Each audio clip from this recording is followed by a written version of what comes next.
Hi again everyone, welcome back again di Bitcoin Update. So di weekend ini kita ngelihat pergerakan Bitcoin mulai sideways. Sebenarnya awalnya koreksinya sih lumayan ada range ya. Jadi kalau teman-teman perhatikan ini sebenarnya dari siang ya, bukan siang sih, pagi, siang sampai ke malam ya, itu koreksinya lumayan lah. Ada penurunan dari kisaran 23.500 sampai bottomnya itu di 22.800. Habis itu set dia mantul gitu ya. Nah, sekarang yang jadi pertanyaan adalah apakah Bitcoin di sini itu akan tertekan atau cenderung positif? Sebenarnya yang perlu saya remind sekali lagi ke teman-teman, next week itu kita punya FOMC. Jadi before FOMC next week, saya pikir mungkin di antara hari Selasa lah saya akan mengadakan untuk live streaming di YouTube channel. So make sure kalian subscribe kalau kalian baru pertama kali gabung di YouTube channel ini. Nah, pertama teman-teman saya pengen update dulu untuk Bitcoin di time frame daily. So closing candle kemarin sebenarnya lagi-lagi menunjukkan adanya indecisive decision pada para pelaku pasar. Sebenarnya kalau misalnya ngelihat posisi kayak gini tuh wajar terjadi karena 1 minggu sebelum FOMC.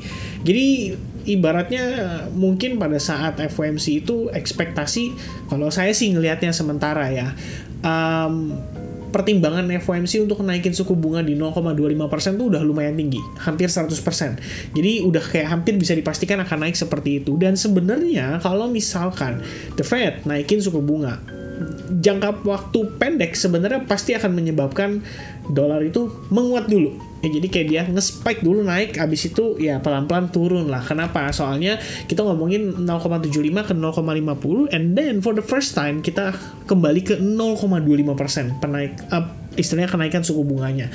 Dan impact ini harusnya cenderung positif buat Bitcoin, buat S&P 500, buat Nasdaq. Taunya dari mana? Saya cukup yakin ini kenaikan yang terjadi selama beberapa minggu terakhir itu disebabkan oleh sentimen suku bunga itu. Jadi sentimen suku bunga dan CPI yang menunjukkan angka yang sudah relatif baik ibaratnya, karena penurunan decline CPI itu kan dari sekitar Juni tahun lalu sampai sekarang tuh udah stagnan ya di 0,3%, 0,4%. Average-nya segitu. Dan kalau misalkan sesuai dengan proyeksi, harusnya CPI di akhir tahun ini itu bisa ditekan sampai 3-4% lebih kurangnya. Jadi so far price in udah terasa dan para pelaku pasar pasti udah take action atas hal tersebut. Dan seperti yang kita lihat sekarang di EMA 8-nya sendiri juga menunjukkan pergerakan yang cenderung relatif, kalau saya bisa bilang ini relatif bullish. Kenapa? Kamu bisa lihat gapnya between EMA 8 dan EMA 21-nya. Ini gapnya lumayan ya, terlihat cukup besar gapnya. Dan biasanya kondisi market yang seperti ini itu akan trending. Tapi yang perlu dinotis sama teman-teman seperti yang saya sudah pernah bilang. Jadi saya pernah bahas ini di beberapa video yang lalu. Kalau kalian masih ingat, kita ngebahas soal EMA. Kalau misalkan overextend itu antara EMA-nya yang nyamperin atau harganya yang turun ke bawah. Dan nyatanya ini IMA-nya yang nyamperin, harganya cuma sideways. Nah, kalau teman-teman masih ingat, please type yes I remember, atau ya saya masih ingat gitu, atau ya gimana ya, atau yes lah, yes aja udah cukup gitu ya. Karena itu ya sebenarnya kalau misalnya teman-teman mau type yes itu berarti kalian learning something. In the end, kedepannya, in the future, kalian kalau misalkan ngelihat ada pergerakan market, entah koin apa, entah forex, entah komoditas, misalnya kalian trading gold, silver, atau bahkan di saham juga sekalipun, kalian lihat, wah IMA-nya udah jauh nih. Gue inget terakhir kali si Kevin tuh pernah ngomong kayak gini, dan itu bisa diterapkan. Ibaratnya menjadi sesuatu yang kalian akan bawa terus selama kalian masih di financial market. Makanya saya minta kalian type yes, supaya kalian juga merimain lagi diri kalian, merefresh lagi. Iya bener nih, pernah ngomongin soal ini, dimana ketika overextend biasanya harga cenderung nyamperin. Kira-kira seperti itu. Nah, jadi di time frame daily yang saya bisa nilai adalah harga lebih memilih untuk steady di atas level key-nya. Dan salah satu key levelnya itu kan adalah 21.300. Which is sudah berhasil di break. Itu note pertama. Note kedua adalah 22.790. Ini adalah highest pada tanggal 13 September dan lowest pada tanggal 12 Agustus 2022. Kalian bisa sama-sama lihat di range area ini itu somehow Bitcoin bertahan di atasnya loh. Ya, jadi terlepas dari kondisi apapun yang terjadi pada pekan lalu, baik itu FAD-nya ataupun kondisi positifnya, tapi kebanyakan sih harusnya FUD ya terhadap market crypto yang sampai sekarang masih ada kayak Genesis dan kawan-kawannya gitu. Mt. Gox, Genesis, ya itu lagi. Tapi kita ngelihat Bitcoin somehow bisa bertahan di atas 23.000 at least selama beberapa hari ini.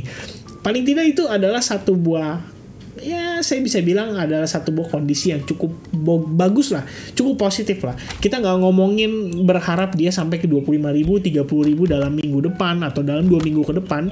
Saya cuman expect Bitcoin can be steady just above $23.000, and then kalau dia koreksi mentok-mentok itu ke 21.300 aja, karena di sini ada area resistance sebelumnya. Ini udah bagus banget teman-teman ya. Dalam artian oke, Bitcoin at least di tengah situasi FUD yang kemarin itu lumayan deras, kita nggak kebanting, tapi harganya slowly mulai recovery, dan itu udah sebuah kondisi yang menurut saya cukup positif. Walaupun kita mungkin, sebagian dari kita pasti berpikir atau membayangkan bahwa oh ini ada kemungkinan nih whales bakalan exit nih, karena ya kita juga percaya bahwa mereka-mereka yang beli di bawah sini itu pasti akan ada rencana taking profit. So sampai dengan detik ini kita nggak ngelihat mereka ngelakuin itu. Paling tidak itu yang kita bisa note ya. Antara sideways ini artinya dia membentuk base ya. Ingat teman-teman, ada yang namanya rally base rally ya. Itu RBR biasa singkatannya ya. Atau ya simply ini lagi di take profit. Ya, jadi kayak sideways, every time harga tinggi gue jualan, every time harga tinggi gue jualan, every time harga tinggi gue jualan. Tapi teman-teman perhatikan juga how the buyers react every time the price reaching supportnya. Jadi misalnya contoh ini support, gimana reaksinya? Oh, impulsif. Wah, berarti belum tentu ya, bisa jadi orang masih ada yang mau beli di harga ini. Dan saat ini mungkin mereka sama-sama sedang berhenti sejenak. Minggu depan, lebih tepatnya 3 harian lagi dari sekarang, FOMC akan melakukan meeting, akan ada interest rate decision. So, yeah, just play safe gitu. Ya, kita tunggu sampai dia selesai ngomong, and then ya kita lihatlah gimana mereka mau bawa arah kebijakan ke depannya. Jadi kalau misalkan memang positif, oke, kita lanjut naik, istilahnya gue beli lagi dari harga 23.000, karena segi value ini harusnya udah murah, anggapannya seperti itu.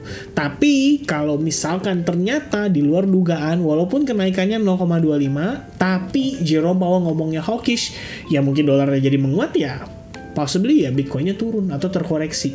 Oke, jadi itu sedikit sharing dari saya ya seputaran Bitcoin saat ini. Jadi nggak heran kita ngelihat market sideways banget, dan big possibility-nya akan nunggu untuk si Jerome Powell speak sih. Dan satu sedikit tambahan dari saya di sini, kita ngelihat ada potensi terbentuk trend line juga.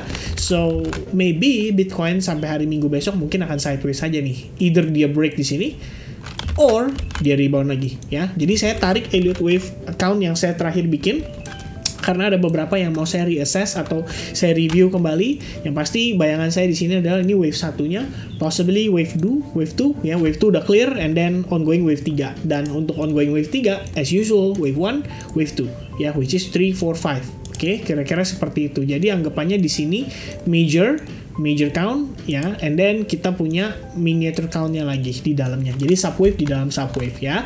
Kira-kira seperti itu sih sedikit yang saya pertimbangkan. Dan kalau misalkan kita break, well, secara just only using Fibonacci retracement based on time frame yang kecil, kita nggak ngeliat time frame yang besar ya. Kalau time frame besar sih atasnya kan di 24.900 sampai 25.000. Dari Fibonacci retracement aja kita bisa dapat potential areas itu 24.000 yang akan di retest after this breaks. Oke, jadi ya yang penting untuk kita saat ini ngelihat progresnya seperti itu. Secara short term, well, kamu bisa katakan di sini ada area demand ya, lumayan strong, lumayan powerful. Di sini juga sama ya, more or less di dua area ini. Kenapa? Lihat aja naiknya seberapa impulsif ya. Ini adalah dua area demand yang kita bisa pertimbangkan. As long Bitcoin di atas level itu, wah ini berarti possibility-nya masih cenderung ke arah atas ya. Ibaratnya mungkin sedang di area akumulasi aja. Jadi begitu dia turun, oke, saatnya beli lagi, saatnya cicil lagi, dan nanti bisa ngepump. Ibaratnya itu pertimbangan kita saat ini. Makanya dengan Elliott Wave Count juga saya pikir ini masih make sense ya, masih possible untuk terjadi. Oke, saya rasa itu teman-teman. Thank you very much for watching. I hope you guys enjoy informasi yang saya deliver melalui video ini. Jangan lupa type yes untuk mengafirmasi lagi supaya informasi yang saya sampaikan itu bisa masuk ke teman-teman, diserap menjadi sebuah ilmu yang kalian bisa terapkan dan bisa gunakan lagi untuk kedepannya. Saya rasa itu dulu. Happy weekend everybody. God bless everyone. Dan sampai ketemu lagi di update berikutnya. Cheers guys. Bye-bye.